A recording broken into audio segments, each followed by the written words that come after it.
Students, आज हम life process के बचे हुए क्वेश्चन करते हैं। ये पार्ट नंबर 2 है।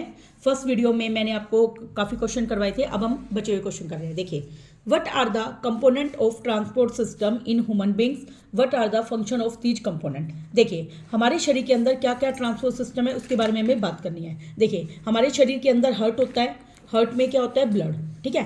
और ब्लड को ले जाने के लिए क्या होती है बॉडी के अंदर, ब्लड वेजल्स। लिम्फ भी क्या होता है, ब्लड कैपिलरी से फ्लो होने वाला एक लिक्विड होता है जो भी प्रोटीन फूड वगैरह सबको लेके जाता है। तो अब हम इनमें से हर चीज़ का फंक्शन करेंगे। देखिए, फंक्शन ऑफ हार्ट। हार्ट आपको पता है कि इसमें ऑक्सीजनेटेड और डीऑक्सीजनेटेड ब्लड दोनों तरीके का आता है। और अपने हार्ट में कितने चैम्बर होते हैं, 4, ठीक है। तो इसमें क्या है, जो हार्ट है उसमें डीऑक्सीजनेटेड ब्लड अलग अलग बॉडी पार्ट से आता है, आकर फिर वो लंग्स में जाता है, फिर वो ऑक्सीजनेशन का मतलब उसमें ऑक्सीजन मिक्स हो जाती है। In the lungs blood get oxygenated. अब ब्लड को ऑक्सीजन लंग्स में मिलती है, किस में मिलती है, लंग्स में। और जो ऑक्सीजनेटेड ब्लड है उसका कलर कैसा होता है, रेड। और यहाँ पर जो हार्ट है वो ऑक्सीजनेटेड ब्लड को रिसीव कर लेता है लंग से लिया उसने, और इसको पंप करके सारे बॉडी में ले जाता है। जब आप ये हार्ट का सर्कुलेटरी सिस्टम पढ़ेंगे तो उसके बारे में डिटेल में पढ़ेंगे। नेक्स्ट है फंक्शन ऑफ ब्लड। देखिए, आपको पता है बॉडी के अंदर पूरा ब्लड जाता है और ब्लड में ही डाइजेस्टिव फूड जाता है, ठीक है। तो ब्लड के अंदर oxygen, carbon dioxide, digestive food, hormone, nitrogen वाले वेस्ट, सब कुछ जैसे यूरिया वगैरह सब कुछ ब्लड के अंदर ही इधर से उधर फ्लो करते हैं। और वेस्ट प्रोडक्ट को हमारी बॉडी किडनी के थ्रू एक्सक्रीट कर देती है, और कार्बन डाइऑक्साइड को हम लंग्स के थ्रू बाहर निकाल देते हैं। ऑक्सीजन का हम इधर से उधर हीमोग्लोबिन के थ्रू ले जाते हैं, और फूड को हमारे ब्लड इधर से उधर ले जाकर बॉडी को रिचार्ज कर देता है। It protect body against disease and also regulate body temperature. देखिए, हमारी जो बॉडी है बीमारी से फ्री रखता है ये, क्योंकि हम देखा होगा आपने, जब भी आप टेस्ट करवाने जाते हो या तो आपको ब्लड टेस्ट करता है या वो यूरिन टेस्ट करता है। तो बीमारी का पता भी किससे पता चलता है, हमें ब्लड से। और ये हमारी बॉडी का टेम्परेचर भी रेगुलेट करके रखता है। नेक्स्ट है फंक्शन ऑफ ब्लड वेजल्स। देखिए, हमारे शरीर के अंदर 3 तरह की नसें होती है, आर्टरी, वेन्स और कैपिलरी। आर्टरी की दीवारें क्या होती है, मोटी। वेन्स की दीवारें होती है पतली। और कैपिलरी क्या करती है, आर्टरी और वेन को कनेक्ट करने का काम करती है। और ये ट्रांसपोर्ट करती है ब्लड को हार्ट से डिफरेंट बॉडी पार्ट तक, और ये ब्लड को लेके जाती है डिफरेंट बॉडी पार्ट से दोबारा से हार्ट में लेके जाती है। तो आर्टरी लेके आएगी ऑक्सीजनेटेड ब्लड को सारे बॉडी पार्ट में ले जाएगी, और वेन्स क्या करेगी, अलग अलग बॉडी पार्ट से डीऑक्सीजनेटेड ब्लड को लंग्स में लेके आएगी। Next, function of lymph. Lymph पे क्या होता है, एक सेकंड फ्लूइड होता है। फ्लूइड क्या होता है, ऐसी सब्सटेंस जो फ्लो कर सकती है। अब ब्लड क्यों फ्लो कर सकता है, क्योंकि ब्लड के अंदर प्लाज्मा होता है जिसकी वजह से ब्लड क्या कर सकता है, फ्लो कर सकता है। तो ये सेकंड फ्लूइड टिश्यू है, क्योंकि ब्लड भी एक टिश्यू है। ब्लड के बाद which is filled in the extra cellular space. मैंने क्या बताया था, ब्लड कैपिलरी से रिसने वाला होता है ये बॉडी को किससे प्रोटेक्ट करता है, किसी भी इन्फेक्शन से। जैसे कोई भी इन्फेक्शन हो जाता है हमारी बॉडी को तो उससे प्रोटेक्ट करने का काम करता है। Next, why it is necessary to separate oxygenated and deoxygenated blood in mammals and birds। Mammals होते हैं दुधारू जानवर जो अपने बच्चों को अपना दूध पिलाते हैं, और बर्ड्स में दोनों के अंदर ऑक्सीजनेटेड और डीऑक्सीजनेटेड ब्लड को सेपरेट करने के लिए चैम्बर बने होते हैं। तो ऐसा क्यों जरूरी है, देखिए, मैमल्स और बर्ड्स को ऑक्सीजन की जो मात्रा है, लार्ज अमाउंट ऑफ एनर्जी चाहिए होती है उनकी बॉडी, और बॉडी का टेम्परेचर उनका लगातार कांस्टेंट रहना चाहिए। बॉडी का टेम्परेचर ये नहीं है बहुत ज़्यादा बढ़ जाए या बहुत ज़्यादा कम हो जाए। आपने देखा होगा जब बॉडी का टेम्परेचर बढ़ जाता है तो हमें क्या आता है, पसीना। तो कम रहता है तो हमें ठंड लगने लग जाती है। तो हमारी बॉडी का टेम्परेचर कितना होता है, 37 डिग्री सेल्सियस, जो कि क्या होता है, नॉर्मल। तो उतना मेंटेन करना बहुत ही जरूरी होता है। तो oxygen needed in sufficient amount to get energy. तो ऑक्सीजन की क्यों जरूरत होती है, ताकि हमें एनर्जी मिले। आपने पढ़ा होगा जो रेस्पिरेशन प्रोसेस होता है उसमें क्या होता है, ऑक्सीजन फूड के साथ मिक्स होती है, उस फूड का ब्रेक डाउन हो जाता है, क्या बनता है, CO2, वाटर और एनर्जी। उस एनर्जी को हम यूज करते हैं, hence it is needed to separate. इसलिए हमें एनर्जी की जरूरत होती है ज़्यादा, क्योंकि हम ज़्यादा वर्क करते हैं। इसलिए ऑक्सीजनेटेड और डीऑक्सीजनेटेड ब्लड को सेपरेट करने के लिए और ऑक्सीजन की मात्रा को सही से प्राप्त करने के लिए इसकी जरूरत होती है। Next, what are the component of transport system in highly organize plant. देखिए भाई, प्लांट्स के अंदर ट्रांसपोर्ट करने के लिए जाइलम और फिलोम नाम के 2 कंपोनेंट होते हैं। जो जाइलम होता है उसका काम होता है वाटर और मिनरल्स को प्लांट में लेके जाना, और फिलोम का काम होता है फूड को डिफरेंट बॉडी प्लांट के बॉडी पार्ट तक लेके जाना। कंपोनेंट ऑफ जाइलम में 4 चीजें होती है, ट्रैकियार्ड्स, वेजल, जाइलम पैरेन्काइमा और जाइलम फाइबर। इसी तरीके से फिलोम में भी 4 चीजें होती है, sieve tube, companion cells, phloem parenchyma और फिलोम फाइबर, ये आपको लर्न रखना है। Next, how are water and mineral transported in plants. देखिए आपको पता है जैसे जनरली हम बात करते हैं, जैसे कोई प्लांट है उसको हम पानी कहाँ देते हैं, नीचे मिट्टी के अंदर।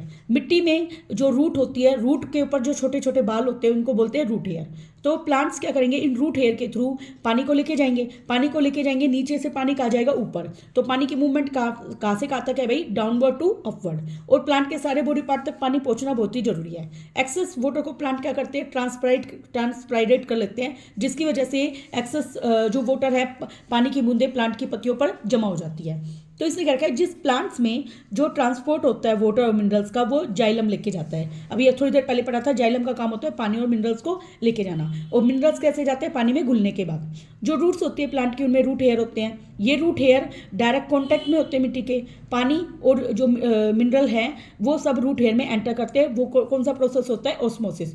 ऑस्मोसिस प्रोसेस में क्या होता है, पानी हाई से लो कंसंट्रेशन की तरफ जाता है। ऑस्मोसिस वो प्रोसेस है जिसमें पानी हाई से लो की तरफ जाए। ऑस्मोसिस वो होता है जिसमें पानी, हाँ जी देखिए, जो ऑस्मोसिस प्रोसेस है पानी हाई से लो की तरफ ही जाता है, लेकिन इसमें क्या होता है, एक सेमी परमेबल मेम्ब्रेन्स होता है। जैसे मान लो ये एक सेल है, इसके चारों तरफ जो बाउंड्री होती है उसको क्या बोलते हैं हम, सेल मेम्ब्रेन्स। तो सेल मेम्ब्रेन्स के थ्रू जाएगा ये पानी, ठीक है। आगे जो ट्रैकियाट और वेजल होती है रूट जाइलम की, वो किससे कनेक्ट है, ट्रैकियाट और वेजल से। स्टेम की वो डिवाइड हो जाती है। फिर वो देखिए, अब ये पानी है वो ट्रैकियाट और वेजल में डिवाइड हो गया। फिर देखिए आपके पास ब्रांचेज है, फिर ब्रांचेज में जाएगा, फिर ब्रांचेज से लीव्स में जाएगा, ऐसे करके वो सब जगह पहुंच जाता है। इस तरीके से हम देखते हैं कि जो वाटर और मिनरल्स है वो रूट से पहले स्टेम में जा रहे हैं, फिर स्टेम से किस में चला गया, लीव्स में। और ट्रांसपायरेशन प्रोसेस की वजह से मैंने बताया था एक्सेस वाटर बाहर आ जाता है। वो स्टोमेटा जो होता है उसमें से बाहर आता है, जो पत्तियों में क्या होते हैं, छोटे छोटे छेद, माइक्रोस्कोपिक, जो हमें दिखाई नहीं देते। और डिजोल्व मिनरल्स भी ट्रांसपोर्ट हो जाते हैं। और ये जो स्टोमेटा होता है वो इसको प्रोटेक्ट करती है गार्ड सेल, ठीक है। और आपने देखा होगा कई बार प्लांट की जो सरफेस होती है उस पर पानी की बूंदें देखी होंगी, वो ट्रांसपायरेशन प्रोसेस से बाहर आती हैं। नेक्स्ट है, how is food transported in plants. Food कैसे ट्रांसपोर्ट होता है, थोड़ी देर पहले बताया था मैंने, फूड ट्रांसपोर्ट होता है जाइलम टिश्यू, फिलोम टिश्यू के द्वारा। प्लांट्स के अंदर फूड ट्रांसपोर्ट होता है लीव्स। आपको पता है जो प्लांट्स होती है वो क्या होती है, फूड फैक्ट्री। प्लांट्स में लीव्स क्या होती है, फूड फैक्ट्री। इसको प्लांट्स का किचन भी बोलते हैं, यहाँ पे खाना बनता है। अब जो खाना है हमें प्लांट्स में ऊपर भी पहुँचाना है और नीचे भी पहुँचाना है, इसलिए खाने की मूवमेंट अपवर्ड और डाउनवर्ड दोनों होती है। तो फूड ट्रांसपोर्ट होता है फिलोम टिश्यू के द्वारा, और ये एटीपी एनर्जी के फॉर्म में होता है। एटीपी का मतलब होता है एंडोसाइन ट्राइफॉस्फेट। अब जो ये फूड होता है, जैसे सुक्रोज प्रिपेयर्ड होता है लीव्स के अंदर, और वो सबसे पहले फिलोम की सीव ट्यूब में जाता है। मैंने फिलोम के 4 टाइप बताए थे, सीव ट्यूब, कैंपेनियन, फिलोम पैरेन्काइमा, फिलोम क्या बताया था, फाइबर्स। तो वाटर एंटर करता है पहले सीव ट्यूब्स में, ठीक है, और फिलोम्स में पहले पानी जाएगा, सीव ट्यूब में पानी जाएगा। As a result the osmotic pressure increases. अब देखो प्रेशर पड़ेगा किसके ऊपर, सीव ट्यूब पर, क्योंकि पानी चला गया वहाँ पे। तो हाई प्रेशर की वजह से अब फिलोम क्या करेगा, फूड को ट्रांसफर कर देगा, ठीक है, किधर, लो प्रेशर की तरफ। अभी हमने पढ़ा था ऑस्मोटिक प्रेशर क्या होता है, जिसमें पानी किधर जाए, हाई से लो की तरफ। अब ये पानी में घुल के खाना जा रहा है, इस तरीके से फूड ट्रांसपोर्ट हो जाता है प्लांट्स में जितनी उनको जरूरत होती है। नेक्स्ट देखिए, describe the structure and function of nephron.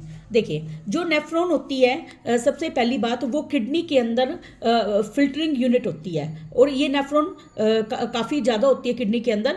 और नेफ्रॉन का स्ट्रक्चर कैसा है, ये एक कप जैसा होता है जिसको बोमन कैप्सूल बोलते हैं। देखो ये एक कप है, क्या है ये कप, जिसको क्या बोलते हैं, बोमन कैप्सूल। फिर इसमें बहुत सारी ब्लड कैपिलरी होती है, बहुत सारी खून की नलियाँ होती हैं जिनको ग्लोमेरुलस बोलते हैं।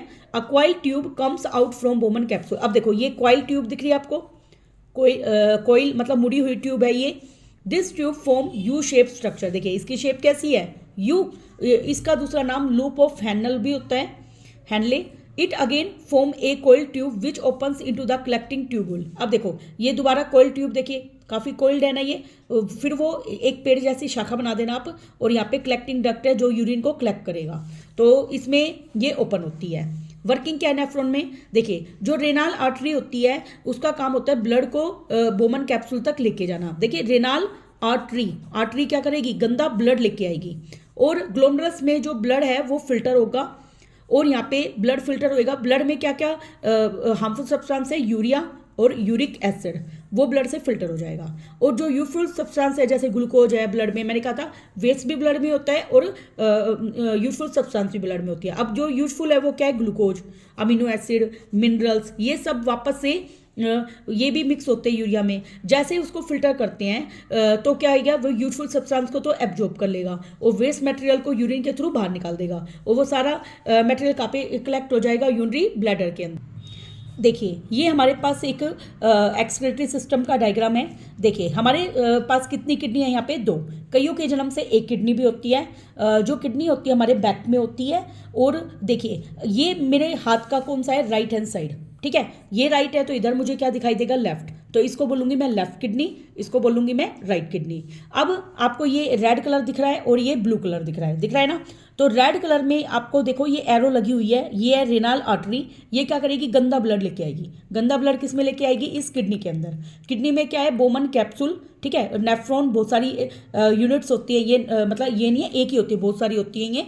इसमें जाकर वो ब्लड फिल्टर हो जाएगा। फिल्टर होने के बाद अब रीएब्जॉर्ब होने के बाद वो जो साफ ब्लड है जिसमें वो रेनाल वेन के थ्रू बॉडी में चला जाएगा साफ ब्लड। देखिए गंदा आएगा और साफ जाएगा, देखिए एरो लगी हुई है ना, साफ जाएगा। अब देखो 2 किडनी है, दोनों फिल्टर कर रही है। इसको क्या बोलते हैं, यूरेटर। इस ट्यूब को क्या बोलते हैं, यूरेटर। इसमें बूंद बूंद करके यूरिन इकट्ठा होता है और फिर वो ब्लैडर में इकट्ठा हो जाता है। जब ये हमारी, इसको हम बाथरूम की थैली भी बोलते हैं, जब ये हमारी पूरी भर जाती है तो हमें बाथरूम करने की इच्छा होती है, जिसको हम यूरेथ्रा के थ्रू बाहर निकालते हैं। और जो मसल्स बाथरूम को थोड़ी देर कंट्रोल कर सकते हैं उसको बोलते हैं स्प्रिंचुअल मसल्स। और ये जो यूरिन होता है हमें तुरंत एक्सक्रीट करना चाहिए बॉडी से, क्योंकि हमारी किडनी इससे खराब हो सकती है अगर हम उसको रोक के रखते हैं। दूसरा जो ये हमारी ये किडनी है, इसको जैसे हम जितना भी पानी पीते हैं ना, उसका ओनली 1% का ही हम क्या बनता है, यूरिन। बाकी हमारी बॉडी इसको रीअब्जॉर्ब कर लेती है।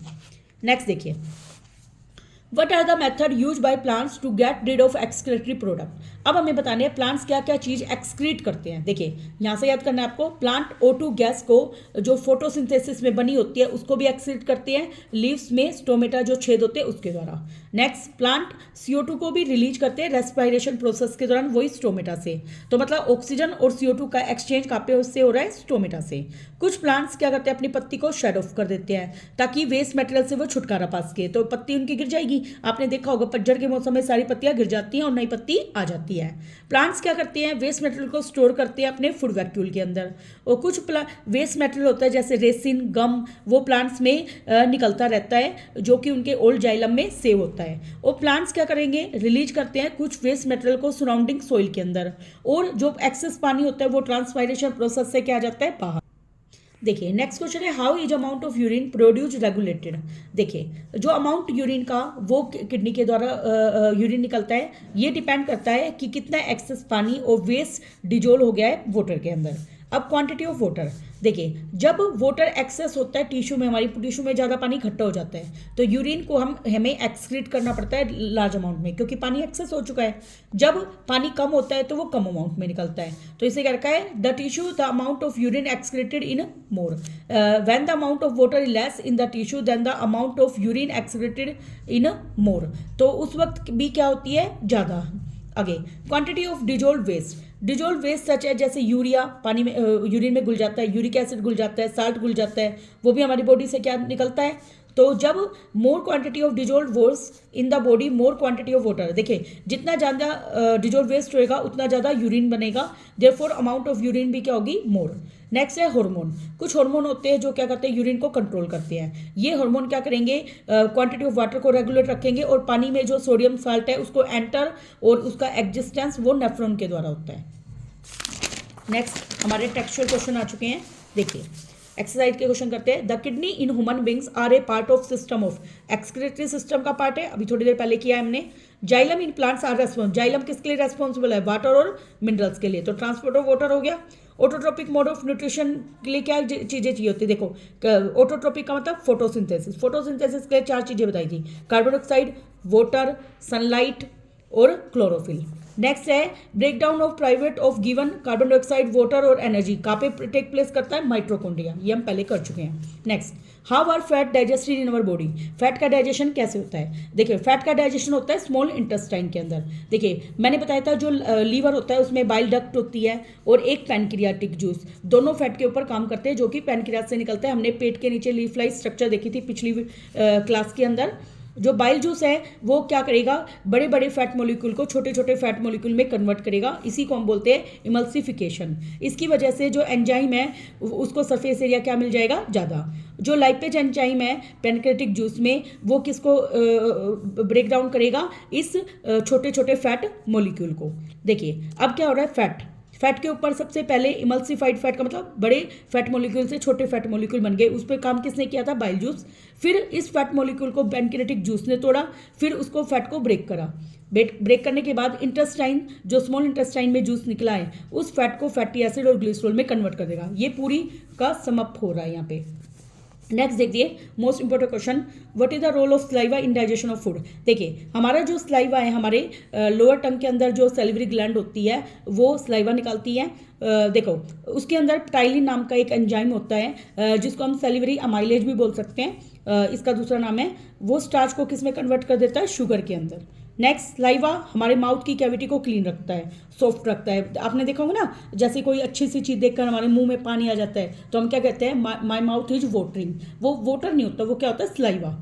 This helps in easy chewing and breaking food into small pieces. तो ये क्या करेगा, हमें अच्छे से पचाने में हेल्प करेगा और छोटे छोटे पीसेज में खाना सॉफ्ट होने के बाद टूट जाएगा। और आपने देखा होगा जब हम पूरी रात पानी नहीं पीते, जैसे हम सुबह उठते हैं तो मॉर्निंग में सबसे पहले हमें पानी पीना चाहिए ताकि वो पूरा स्लाइवा हमारी बॉडी में एंटर कर जाए और हमारी फूड को डाइजेस्ट करने के लिए बेसिक मीडियम प्रोवाइड कर दे। Next, what are the necessary condition for autotrophic nutrition and what are is by product. देखिए फोटोसिंथेसिस के लिए 4 चीज़ें चाहिए, एक तो क्लोरोफिल, एक पानी, एक सनलाइट और एक CO2। अब ऑटोट्रोपिक के बाय प्रोडक्ट क्या बनते हैं, ऑक्सीजन, है ना। नेक्स्ट देखिए, एरोबिक एनारोबिक मोस्ट इंपॉर्टेंट, लगभग आता ही रहता है। ये क्या होता है, एरोबिक में जो रेस्पिरेशन है ऑक्सीजन की प्रेजेंस में होता है, अनएरोबिक में ऑक्सीजन की एब्सेंस में होता है। अच्छा, इसमें जो फूड है पूरा ऑक्सीडाइज हो जाता है, इसमें फूड पूरा ऑक्सीडाइज नहीं होता। आगे, the end product aerobic respiration में CO2 और वाटर बनता है। इसमें क्या बनता है, इथेनॉल, CO2 या लैक्टिक एसिड। हमने 2 टाइप का पढ़ा था ना, एक तो डेफिशिएंसी थी और एक बिल्कुल ही ऑक्सीजन प्रेजेंट नहीं थी। वो लैक्टिक एसिड बनता है मसल्स के अंदर, इसमें ज़्यादा एनर्जी बनती है, इसमें बनती है 38 ATP और इसमें बनती है 2 ATP। नेक्स्ट है, जो एरोबिक रेस्पिरेशन है वो कंप्लीट होता है बोथ इन साइटोप्लाज्म और माइटोकॉन्ड्रिया दोनों को मिलाकर, और ये ओनली कहाँ पर होता है, साइटोप्लाज्म के अंदर। नेक्स्ट, साइटोप्लाज्म क्या होता है, सेल के अंदर जो जेली लाइक सब्सटेंस होता है उसी को हम बोलते हैं। देखिए ईस्ट और कुछ बैक्टीरिया एरोबिक अनएरोबिक रेस्पिरेशन करती है और हम कैसा करते हैं, aerobic. What are the alveoli design to maximize the exchange of gas. देखिए पिछली वीडियो में मैंने आपको दिखाया था एल्वियोलाई क्या था, बैलून लाइक स्ट्रक्चर जो कि हमारे लंग्स में होती है। जो एल्वियोलाई हैं उनकी वॉल्स होती है पतली, थिन होती है, और इनमें ब्लड, आपने देखा था बहुत सारी ब्लड वेजल्स थी, वहीं से गैस ऑफ एक्सचेंज था। जिसने मेरी पिछली वीडियो नहीं देखी है वो देखिए, फिर आपको ये सारे क्वेश्चन समझ में आ जाएंगे।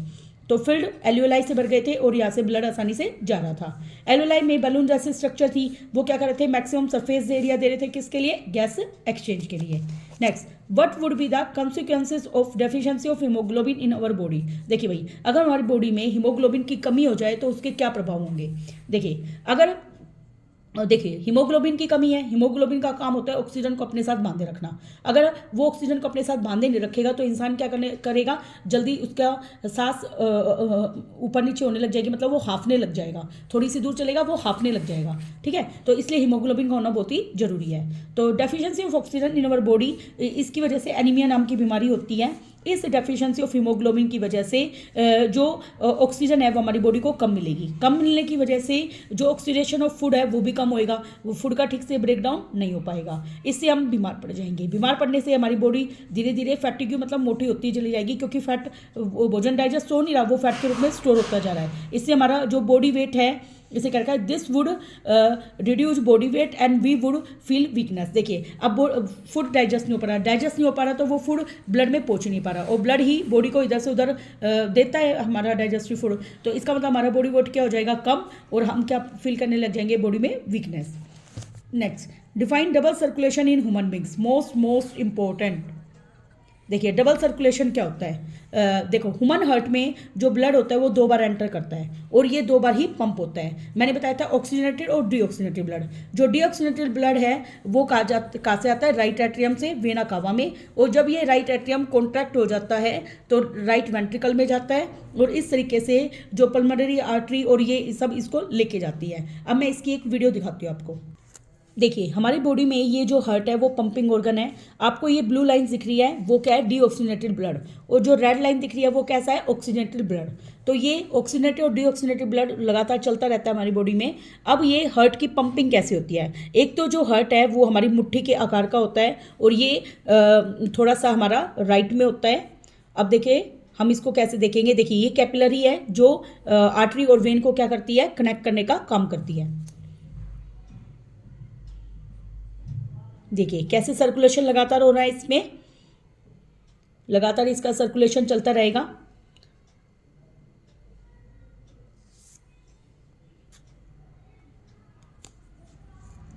देखिए अब आपको ये डायग्राम दिखाई दे रहा है। देखो ये है लेफ्ट एट्रियम और ये क्या है, लेफ्ट वेंट्रिकल, ये है राइट एट्रियम और ये है राइट वेंट्रिकल।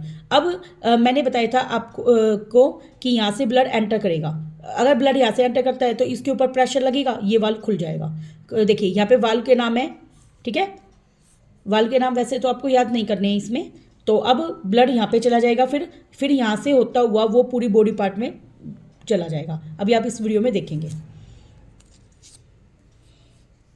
देखिए जब आर्टरी की दीवारें मोटी की होती है ये भी आपको पता लगेगा। अब देखिए ये एक सेप्टिक बीच में मस्कुलर शीट बनी हुई है ताकि दोनों ब्लड एक दूसरे से मिक्स ना हो। ये ऑक्सीजनेटेड ब्लड है और ये डीऑक्सीजनेटेड ब्लड है।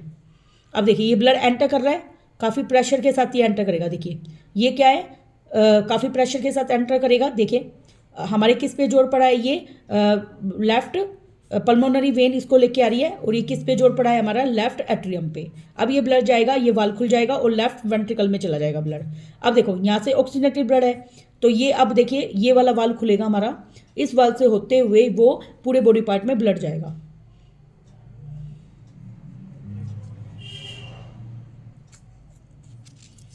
देखिए अब ये बॉडी, देखिए वाल्व खुलेगा और ये पूरे बॉडी पार्ट में ब्लड जा रहा है। देखिए वाल्व खुल गया है ना हमारा, अब ये ब्लड जा रहा है हमारा पूरे बॉडी पार्ट में।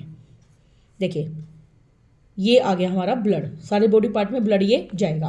अभी देखिए यहाँ पे आपको ये आर्टरीज है, इनकी दीवारें इसलिए मोटी होनी चाहिए क्योंकि ब्लड बहुत ही प्रेशर के साथ आता है। ये देखिए कैपिलरी, वो क्या करेगी, आर्टरी और वेन को कनेक्ट करने का काम करेगी। अब ये कैपिलरी क्या करेगी, सारे बॉडी पार्ट से CO2 वाला ब्लड लेके आएंगी। देखिए CO2 वाला ब्लड देखिए जा रहा है, वो जाएगा वेना कावा के पास, वेना कावा से एंटर करेगा। देखिए वेना कावा, वेना कावा से हमारा किस में जाएगा, राइट एट्रियम में। देखिए बूंद बूंद करके गिर रहा है ना, तो इसका मतलब इसका प्रेशर क्या है, कम, इसलिए हमारी वेन्स की दीवारें क्या होती है, पतली। अब देखिए वेना कावा से हमारा डीऑक्सीजनेटेड ब्लड आ गया है, किस में आ गया है, राइट एट्रियम में। एट्रियम में आने के बाद ये वाल्व खुल जाएगा, अब ये ब्लड इधर चला जाएगा। देखिए ब्लड चला गया।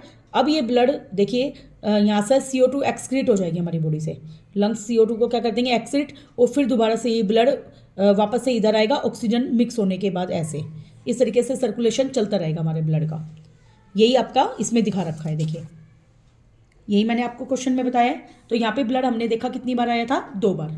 नेक्स्ट है अपना जाइलम और फिलोम में क्या डिफरेंस है। देखिए जाइलम को क्या करना होता है, वाटर और मिनरल्स को लेके जाना होता है, कहाँ से, रूट से, लीव्स में और प्लांट के अलग बॉडी पार्ट से। और फिलोम को फूड कहाँ से उठाना होता है, अपनी लीव्स से, और सारे बाकी बॉडी पार्ट तक लेके जाना पड़ता है।